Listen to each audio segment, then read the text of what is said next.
نحمده ونستعينه ونستغفره ونؤمن به ونتوكل عليه ونعوذ بالله من شرور أنفسنا ومن سيئات أعمالنا من يهده الله فلا مضل له ومن يضلله فلا هادي له ونشهد أن لا إله إلا الله وحده لا شريك له ونشهد أن سيدنا ونبينا ومولانا محمدا عبده ورسوله أرسله بالحق بشيرا ونذيرا وداعيا إلى الله بإذنه وسراجا منيرا صلى الله تعالى عليه وعلى آله وأصحابه وسلم تسليما كثيرا أما بعد فأعوذ بالله من الشيطان الرجيم بسم الله الرحمن الرحيم ويسألونك عن الروح قل الروح من أمر ربي وما أوتيتم من العلم إلا قليلا ولئن شئنا لنذهبن بالذي أوحينا إليك ثم لا تجد لك به علينا وكيلا صدق الله مولانا العظيم سورة إسراء 85 নম্বর আয়াত থেকে তেলাওয়াত করা হয়েছে। তেলাওয়াতকৃত আয়াতে গুরুত্বপূর্ণ একটি আলোচনা, সেটা হল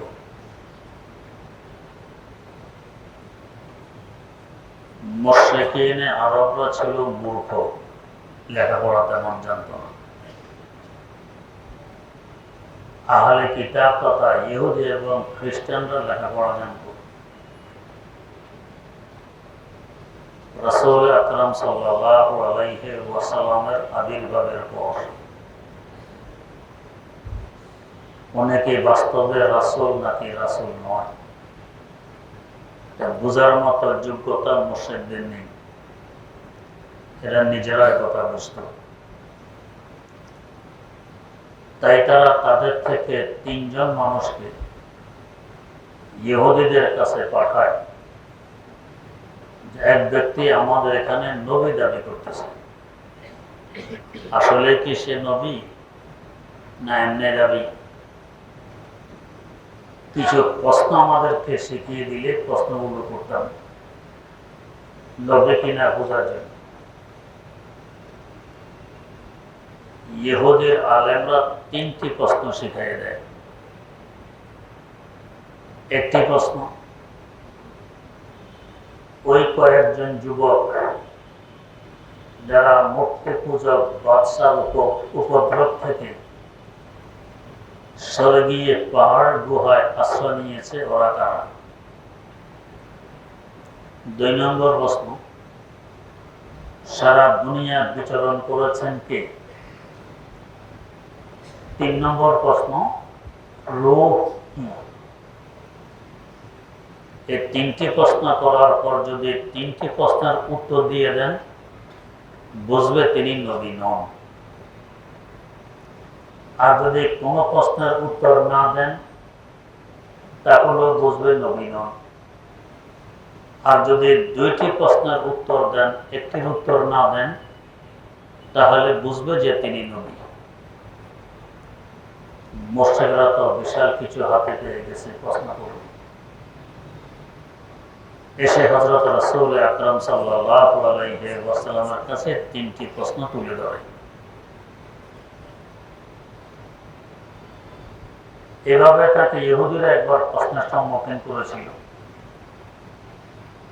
হুজুর হাঁটতেছেন হযরত আব্দুল্লাহ ইবনে মাসউদ রাদিয়াল্লাহু তাআলা আনহু হুজুরের সাথে। হুজুরের হাতে একটি খেজুরের ডাল, ওটাতে ভর দিয়ে হুজুর হাঁটতেছেন ক্ষেতের আইল নিয়ে।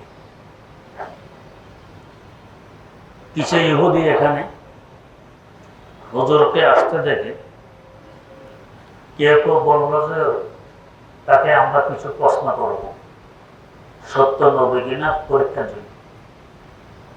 কিছু ইহুদিরা বাধা দিল, খবরদার কোনো প্রশ্ন করবে না, কারণ ওরা তো বোঝে ইনি বাস্তবে সত্য নবী। প্রশ্ন করলে তার নবুয়তের প্রমাণ হয়ে যাবে তার উত্তরে, নিষেধ। কিন্তু যারা প্রশ্ন করার জন্য উদ্বুদ্ধ ছিল এরা বোঝেনি। হুজুর এদের পাশ দিয়ে যাওয়ার সময় প্রশ্ন করে বসলো, রূহ কি, রূহ সম্পর্কে প্রশ্ন। হযরত আব্দুল্লাহ ইবনে মাসউদ রাদিয়াল্লাহু তাআলা আনহু বলেন, হুজুর সাথে সাথে উত্তর দিলেন না, চুপ দাঁড়িয়ে রইলেন। এর মধ্যে হুজুরের অবস্থা দেখলাম ওহে অবতীর্ণ হওয়ার সময় যে অবস্থা হয় সে অবস্থা পরিলক্ষিত। ওহি অবতীর্ণের সময় যেমন দেখা যায় তেমন দেখা যাচ্ছে। আমি বুঝতেছি প্রশ্নের উত্তর ওহির মাধ্যমে আসতেছে। ঠিক একটু পরে হুজুরের ওই অবস্থাতে চলে যায়, হুজুর জবাব দিয়ে দিলেন, ইয়াসআলুনাকা আনির রূহ, ও নবী, আপনাকে রূহ সম্পর্কে প্রশ্ন করা হবে। আপনি জবাব দিয়ে দেন, কুলির রূহু মিন আমরি রব্বি, রূহ আমার রবের একটি হুকুম, আমার মানে হুকুম। ওয়া উতীতু মিনাল ইলমি ইল্লা কালিলা, রূহের হাকিকত কি, ব্যাখ্যা বিশ্লেষণ কি, এগুলো কিছু আল্লাহ জানাইলেন না। কেন? তো এগুলো জানার মতো আকল জ্ঞান আর বিদ্যা তোমাদের নেই। তোমাদেরকে বিদ্যা দেওয়া হয়েছে খুবই স্বল্প। ওমা উতীতু মিনাল ইলমি ইল্লা কালিলা, অল্প বিদ্যা দিয়ে এগুলো বোঝা সম্ভব নয়। আমাদের দেশে অনেক আছে, কোন প্রশ্ন করে আগে জানতে হয় প্রশ্নকারীর বিদ্যার দৌড় কি করি না। তো জানার জন্য হয়তো জিজ্ঞেস করি লেখাপড়া কোথায় করেছেন, না লেখাপড়া তো করেনি। তো এখন বুঝি এই প্রশ্নের উত্তর দিলে এ তো বুঝবে না। যদি বলি প্রশ্নের উত্তর তো আপনি বুঝবেন না, কেন? বুঝাইলে বুঝবো না কেন? আর যদি সবকিছু বুঝাইলে বুঝে তাহলে এত বড় বড় শিক্ষার প্রতিষ্ঠানের তো প্রয়োজন ছিল না, বুঝাইলে তো বুঝবে। সবকিছু সবাইকে বুঝাইলে বোঝায়। রাত ভর ইউসুফ জোলাইখার কিচ্ছা শোনাইল, সকালে বলে জোলাইখা কি পুরুষ না মহিলা? তাহলে এদেরকে বুঝাইলে কি বুঝবে বলে? পুরুষ না মহিলা এখন জিজ্ঞেস করে সকালে। তো কিছু মানুষ তো এমন আছে বোঝে না, যে এটাও বোঝে না। তাই সবাইকে সবকিছু বোঝানো যায়। এখানে আল্লাহ রাব্বুল আলামিন রূহ সম্পর্কে বিস্তারিত আলোচনা করলেন না। কেন করলেন না? তো তোমাদের বিদ্যা কম, এই অল্প বিদ্যা রূহ সম্পর্কে বুঝাইলে তোমরা বুঝবে না। তো এতটুকু বুঝো, এটা আমার আল্লাহর একটি হুকুম। বিভিন্ন তাফসীর গ্রন্থে আরেকটু ব্যাখ্যা সহকারে এসেছে, তা হইল আল্লাহ রাব্বুল আলামিনের জগৎ দুই প্রকার। এক জগৎকে বলা হয় আলমে খালক, সৃষ্টি জগৎ, যেমন আমাদের এই জগৎ, এটা আলমে খালক, সৃষ্টি জগৎ। আরেক জগৎকে বলা হয় আলমে আমর, আল্লাহ পাকের আদেশ জগৎ, এটা ভিন্ন আরেক জগৎ।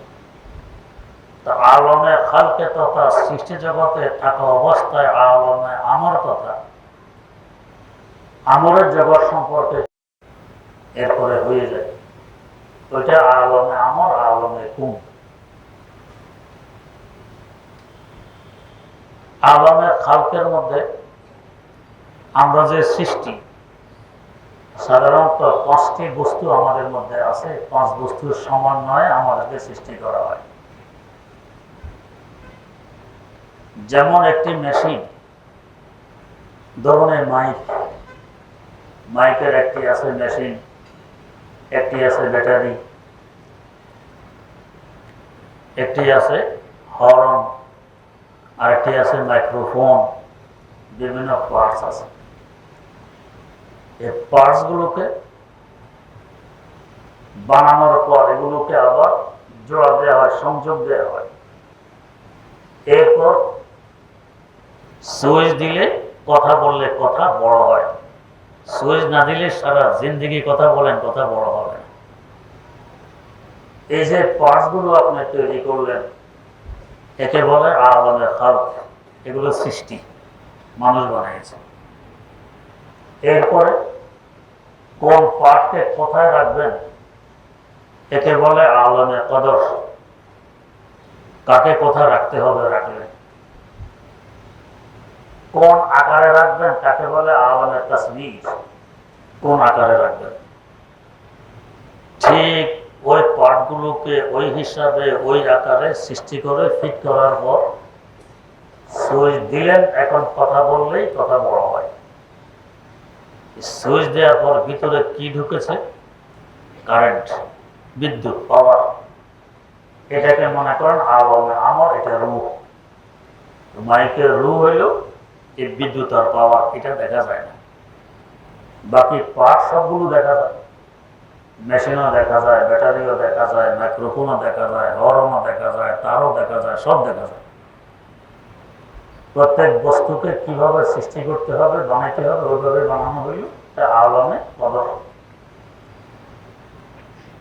কি আকারে বানাইতে হবে, আলামে তাসবির।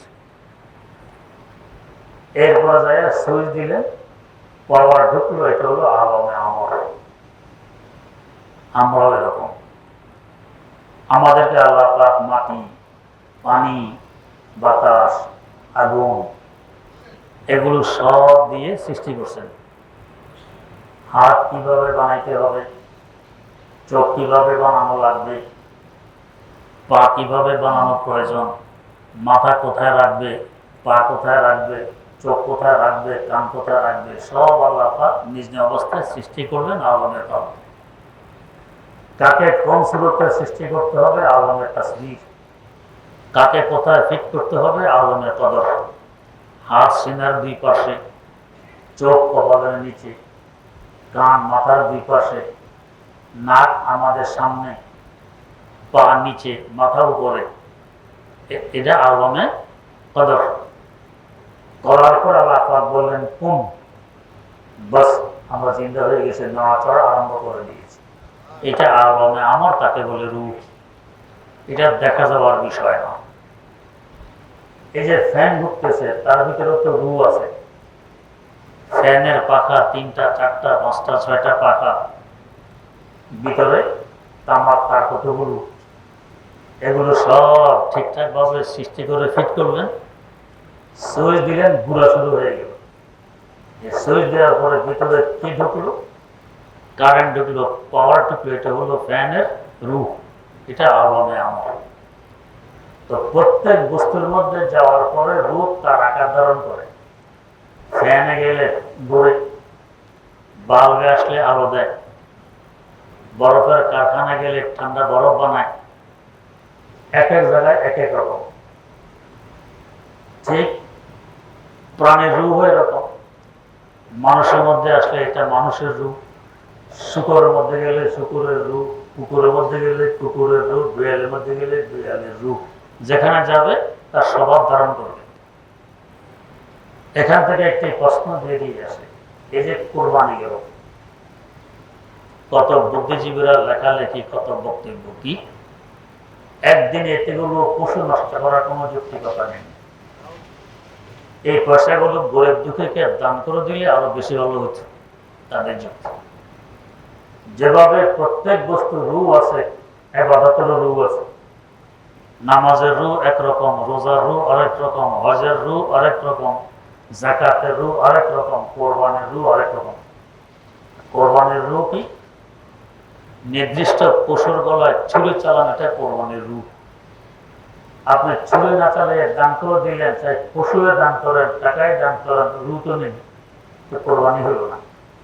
এখানে আমাদের এই যুক্তি নয়, এটা খোলা যুক্তি। তো যেই বস্তু যেমন, তার কাছে কিন্তু রূহ আকার ধারণ করে তেমন। তো আল্লাহ রাব্বুল আলামিন গোটা সৃষ্টি জগৎকে সৃষ্টি করছেন, এটা আলামে খালক। এরপরে বললেন কোন আলামে আমর, সৃষ্টি জগৎ চলা শুরু করে দিই। গাড়িতে বসলেন, গাড়ির চাকা আছে, বডি আছে, হেডলাইট আছে, বাম্পার আছে, ব্রেক আছে, কত কিছু আছে। সুইচ দিলেন, গাড়িতে রু এসে গেছে, এখন গাড়ি চলবে। সুইচ না দিলে রু নেই, এখন গাড়ি চলবে না। তো এটা হলো রু, আলমে আমর। এটা দেখা যায় না, গাড়ির রু দেখা যায় না, ফ্যানের রু দেখা যায় না, লাইটের রু দেখা যায় না, মেশিন কারখানার রু দেখা যায় না, মিল ইন্ডাস্ট্রিজের রু দেখা যায় না। আমার আপনার রু দেখা যাবে কিভাবে? এটা দেখা যাবে। আল্লামা রুমি রহমতুল্লাহ আলাইহি মুস্তাফা শরীফে লিখেছেন, তম যে জানো জান যে তম মস্তুরনিস, তম যে জানো জান যে তম মস্তুরনিস, लेके कसरा दीद आ दस्तूरनीस, लेके कसरा दीद आ दस्तूरनीस। আমাদের দেহ থেকে রূহ ভিন্ন কিছু নয়, আছে, তারপরও আমরা দেখি না। ফ্যানের ভিতরে রূহ আছে, পাওয়ার, বিদ্যুৎ, আমরা দেখি না। লাইটের ভিতরে রূহ আছে, আমরা দেখি না। গাড়ির ভিতরে রূহ আছে, আমরা দেখি না। আমার ভিতরে রূহ আছে, আমরা দেখি না। এরপরে বোঝার বিষয়, আলমের খালকের মধ্যে আছে 5টি বস্তু: মাটি, পানি, বাতাস, আগুন। এই 4 বস্তুর সমন্বয়ে একটি ভাব সৃষ্টি হয়, যাকে বলে নফস। এই 5 বস্তু হলো আলমের খালকের বস্তু, আমাদের মধ্যে আছে। আর যে রূহ সম্পর্কে কোরআন সঙ্গে আলোচনা হয়, এই রূহ বাইরে। এখানেও 5 বস্তু আছে: কলব, রূহ, সির, খফি ও আখফা। এই 5 বস্তু বাইরে। 10 বস্তুর সমন্বয় আমরা। 5 বস্তু দেখা যায়, মাটিও দেখা যায়, আগুনও দেখা যায়, পানিও দেখা যায়, বাতাসও দেখা যায়, ভাপও দেখা যায়। এই দেখা যাওয়ার 5 বস্তু আমরা, তো আমাদেরকেও দেখা যায়। আর 5 বস্তু বাইরে, কলব, রূহ, সির, খফি ও আখফা, এটা দেখা যায় না, একটাও দেখা যায় না, কিন্তু আছে। ভিতরের 5 বস্তু তো এখানেই থাকে, দুনিয়াতে, আলমে খালকে। বাইরের 5 বস্তু আলমে আমর, এখানে থাকে না। তো কোথায় থাকে? বুজুর্গানের দিন কাশফ দ্বারা দেখেন থাকে আরশে মুআল্লারও উপরে। কত উপরে এদের বাস? আরশে মুআল্লারও উপরে। তার মানে আরশে মুআল্লার উপরে হলো রহমতের বেষ্টনী। হাদিসে কুদসিতে আছে, গালাবাত রহমতি গজবি। আল্লাহ পাক বলেন, আমার রহমত আমার গজব থেকে অনেক বেশি। তার সমান উপরে রহমতের বেষ্টনী। তার মানে পুরা আলমের খালকের চতুর্দিকে, সৃষ্টি জগতের চতুর্দিকে রহমতের বেষ্টনী, রহমত। আর আমাদের মধ্যে মধ্যখানে আছে আরেক রহমতের কেন্দ্র, যাকে বলা হয় রহমতুল লিল আলামিন। আখরা মদবুদ ফখরুল আউয়ালি, সদওয়াজুদাস রহমতুল লিল আলামিন, সদওয়াজুদাস রহমতুল লিল আলামিন। এক রহমত এখানে, আরেক রহমতের বেষ্টনী হলো উপরে, মধ্যখানে আমরা সকল মাখলুক। এই দুই দিকে রহমত থাকার কারণে আমাদের থাকা, খাওয়া, পড়া, সুখ শান্তি, রিজিক সবকিছু চলছে। না হয় যে পরিমাণ নাফরমানিতে আমরা নিমজ্জিত, 1 ফোঁটা পানি পাওয়ার উপযুক্ত আমাদের মধ্যে নেই। 1 ফোঁটা পানির উপযুক্ততা আমাদের মধ্যে নেই। বর্তমান বিশ্বে প্রায় 800 কোটি মানুষ বসবাস করে, 800 কোটি। এর মধ্যে 200 কোটিরও কম মুসলমান, 600 কোটিরও বেশি হইল কাফের, মুশরিক, নাস্তিক, মুরতাদ। ওরা তো নাফরমানিতে ডুবে আছে। এই যে 200 কোটিরও কম মুসলমান, এদের মধ্যে বাস্তবে ইমানদার কয়জন পাওয়া যাবে? এই 200 কোটি আদমশুমারি হিসাবে এদের ভিতরে তাসলিমা নাসরিনও আছে, ডক্টর আহমদ শরীফও আছে, হুমায়ুন আজাদও আছে, যারা ইসলামের বিরোধিতা করে গেছে, এরাও আছে। তো বাস্তবে মুমিন মুসলমান কয়জন পাওয়া যাবে? যে কয়জন পাওয়া যাবে তারা গুনাহ থেকে বাঁচে কয়জন, নাফরমানি থেকে বাঁচে কয়জন? বলতে গেলে গোটা দুনিয়া নাফরমানি অন্ধকারে নিমজ্জিত। 1 ফোঁটা পানি পাওয়ার উপযুক্ততা আমাদের মধ্যে নেই। এরপর আমাদের থাকা, খাওয়া, পড়া, সুখ শান্তি, রিজিক সব কিছু আল্লাহ পাক দিয়ে যাচ্ছেন। কিসের কারণে? এক রহমত এখানে রহমতুল লিল আলামিন, আরেক রহমতের বেষ্টনীর চতুর্দিকে গালাবাত রহমতি গজবি। এই দুই রহমতের মধ্যখানে আমরা থাকার বরকতে সব কিছু পেয়ে যাচ্ছি, না হয় কবে ধ্বংস হয়ে যেতে। আল্লাহর এক ওলি তাই বলেছিলেন, আয় রব তু কারিমি ও রাসূল তু কারিমি, আয় রব তু কারিমি ও রাসূল তু কারিমি, সদ শুকর কে হাসতে মুমিয়ানে তু কারিমি, সদ শুকর কে হাসতে মুমিয়ানে তু কারিমি। আল্লাহ, তুমি এক মেহেরবান খোদা, তোমার রাসূল সাল্লাল্লাহু আলাইহি ওয়াসাল্লাম আরেক মেহেরবান রাসূল। দুই মেহেরবানের মধ্যখানে আমরা গুনাহগার, তাই আশাবাদী ফেলে দিতে পারবেন।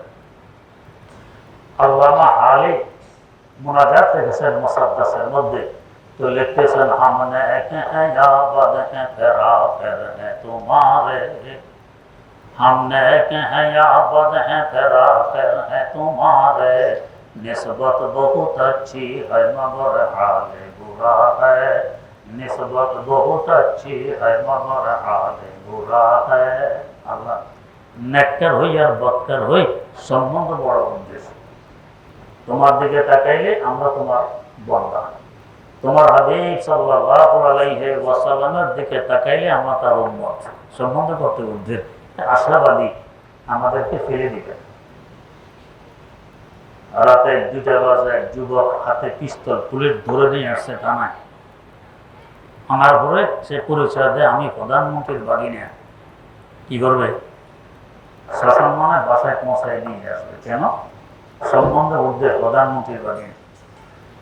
আর যদি অন্য কেউ হইতো তো পা উপরের দিকে মাথা নিচের দিকে দিয়ে খবর নিয়ে ছাড়ত। সম্বন্ধের কারণে শাসন মানে বাড়িতে পৌঁছিয়ে দিত। এখানে আলী বলতেছেন, আল্লাহ, নেককার হই আর বদকার হই সম্বন্ধ তো উদ্দেশ্য। তোমার দিকে তাকাইলে তোমার বান্দা, তোমার হাবিবের দিকে তাকাইলে তার উম্মত। हमने याबद है तेरा फिर है तुम्हारे, निस्बत बहुत अच्छी है मगर हाल बुरा है।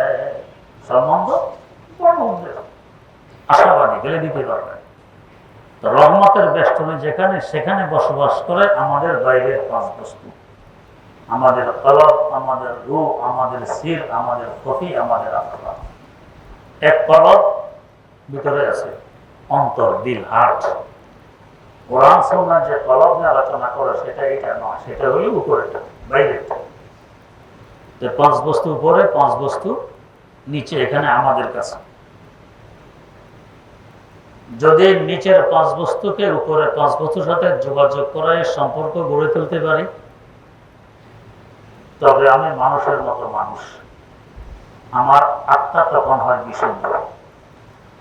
আর যদি উপরে 5 বস্তু উপরে, নিচের 5 বস্তু নিচে, কোনো যোগাযোগ নেই, তাহলে হায়াওয়ান, জানোয়ার তথা জীব জানোয়ার আর আমার মধ্যে কোনো পার্থক্য থাকে না। এই 5 বস্তুর স্বভাব হলো হায়াওয়ানি স্বভাব, পাশবিক স্বভাব। গরু, ছাগল, ঘোড়া, গাধার যে স্বভাব, এই 5 বস্তুরও সেই স্বভাব। তাই দেখা গেছে মানুষ রূপী কিছু প্রাণী আছে, উপরের 5 বস্তুর সাথে সম্পর্ক নেই, ঈমান নেই, নাস্তিক, মুরতাদ, কাফের, মুশরিক। দেখবেন গরু ছাগল এদের মধ্যে তেমন ব্যবধান নেই। গরু ছাগল পায়খানা প্রস্রাব করার পর কি পানি খরচ করে? একটু পবিত্রতা অর্জন করা লাগবে, করে না। কিছু মানুষ তেমন আছে, আমরা দেখি রাস্তাঘাটে দাঁড়াইয়া প্রস্রাব করে দিল, বাস প্যান্টের চেন লাগাই দিল, একটু পাপ পবিত্রতার বালাই তাদের মধ্যে নেই। তো গরু ছাগলের এর মধ্যে ব্যবধান কি? আর খ্রিস্টানদের মধ্যে তো আরো মারাত্মকতা, পায়খানার পরেও তারা পানি খরচ করে না, সেখানে ফ্লডের মেরে চলে গেছে। তো গরু ছাগল এদের মধ্যে পার্থক্য কি রইল?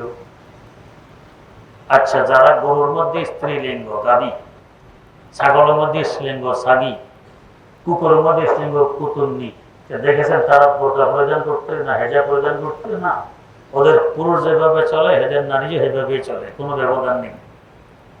আমাদের মধ্যে আছেন কিছু লোকজন বোরকার বলাই নেই, পর্দার বলাই নেই, বরং এটাকে কুসংস্কার মনে করে। আর এটা তো কাবেলে ফখর ছিল, গৌরবের বস্তু ছিল যে আমি মুসলমান, পর্দা আমার ঐতিহ্য। আমি পর্দা রক্ষিত হয়ে চলছি, এটা আমার গৌরবের বিষয়।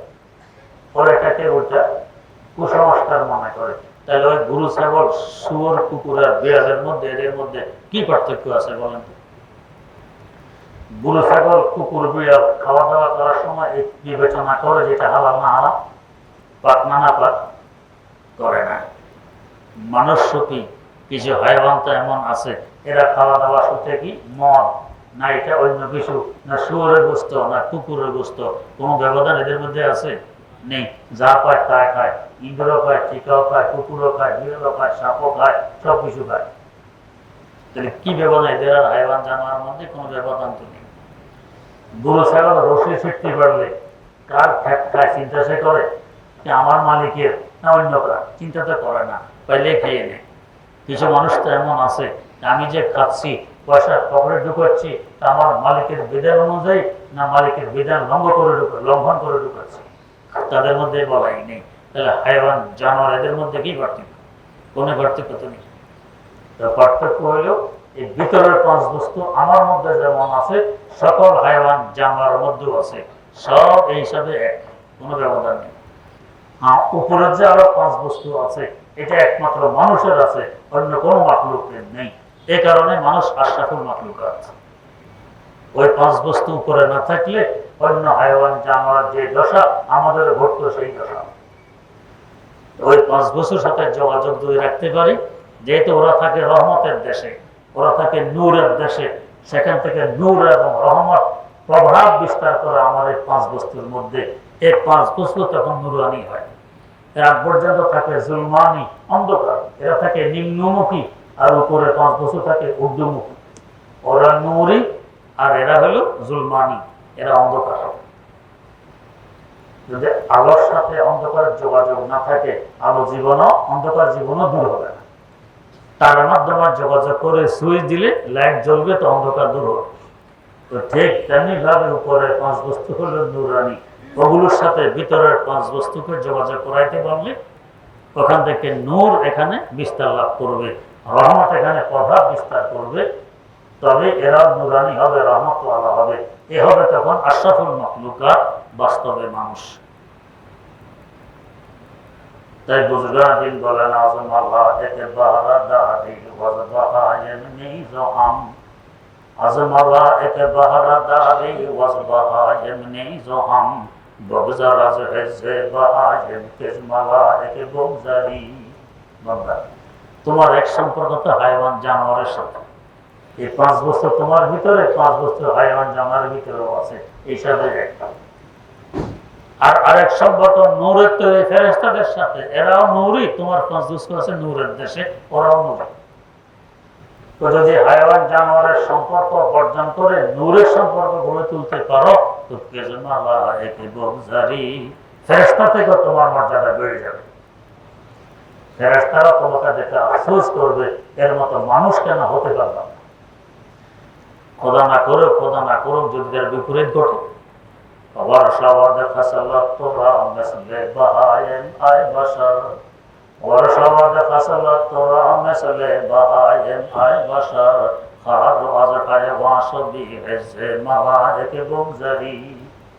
আর যদি ফেরেশতার সম্পর্ক গড়ে তুলতে না পারো, নূরের সাথে যোগাযোগ রাখতে না পারো, হাইওয়ান জানোয়ার থেকে তুমি আরো নিকৃষ্ট। কেন? ছিলা তো আশরাফুল মাখলুকাত, শ্রেষ্ঠ মাখলুক। দামি বস্তু নষ্ট হলে বেশি নষ্ট হয়, আর খারাপ কিছু নষ্ট হলে অত নষ্ট হয় না। দৃষ্টান্ত আপনারা বহুবার শুনেছেন, গরু ছাগল খড় খায়, ঘাস খায়, ভুসি খায়। এদের পেটের ভিতরে যাওয়ার পর একদিন পরে বেরিয়ে আসে, আমরা তখন এগুলোকে বলি গোবর।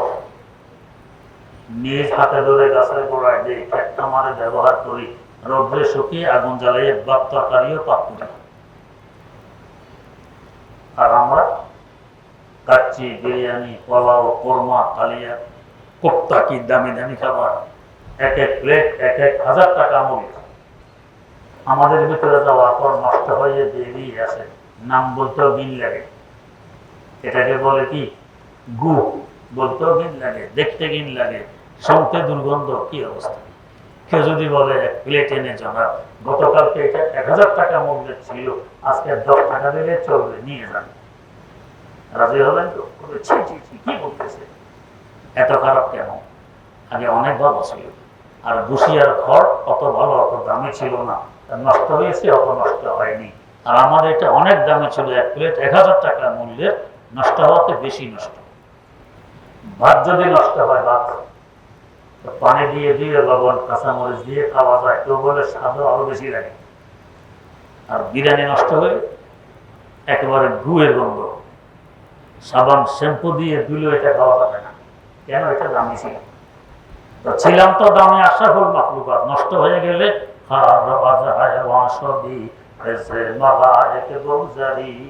হায়াওয়ান জানোয়ার থেকে আরো নিকৃষ্ট। আমার কথা না, আমার আল্লাহ বলতেছেন উলাইকা কাল আনআমি বাল হুম আদাল, এরা চতুষ্প জন্তুর ন্যায়, বরং এর থেকে আরো নিকৃষ্ট আল্লাহ বলেন। এখন প্রশ্ন, উপরের 5 বস্তুর সাথে নিচের 5 বস্তু এত দূরত্ব যোগাযোগ করবে কিভাবে? এই সূর্য আমাদের পৃথিবী থেকে 9,30,00,000 মাইল দূরে, কাছে না দূরে? দূরে, অনেক দূরে। সূর্যের মুখোমুখি একখানা আয়না দেন, আয়নার ভিতরে সূর্য দেখা যায় কিনা? যায়। আকাশে সূর্যের দিকে তাকাইলে চোখে পানি আসে, আয়নার ভিতরে সূর্যের দিকে তাকাইলেও তো চোখে পানি আসে। কয়েকটি আয়নার পোকা যদি একসাথে কোনো শুকনো পাতায় দেন, দেখবেন যে আগুন জ্বলবে। সূর্যের প্রভাব এখানে এসে গেছে 9,30,00,000 মাইল দূরে একখানা ছোট্ট আয়নার মাধ্যমে। ছাদের নিচে তো রৌদ্র আসে না, এই আয়নার মাধ্যমে সূর্যের প্রকাশ ছাদের নিচে আনা যায় কিনা? এই প্রকাশের সাথে আরেক আয়নাকে বরাবর করে আরো দূরে নেওয়া যায়, ওই প্রকাশের সাথে আরেক আয়নাকে মুখোমুখি করলে আরো দূরে নেওয়া যায়।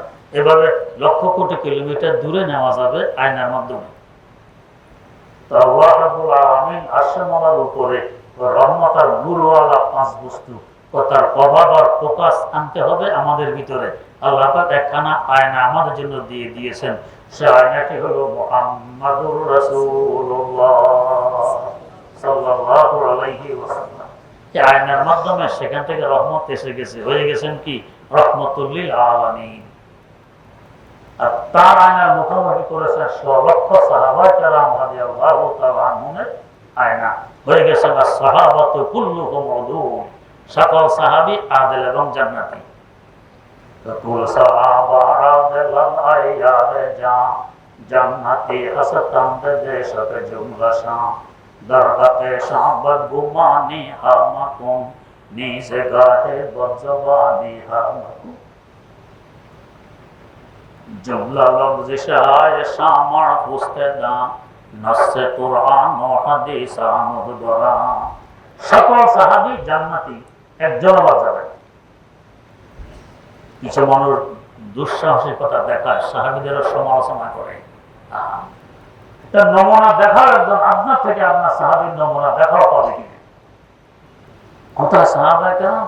আর 1450 বছর পরে এসে আমি তাদের সমালোচনা করি, কত বড় দুঃসাহসিকতা! নিজের ঈমান নিয়ে টানাটানি, সাহাবায়ে কেরামের সমালোচনা।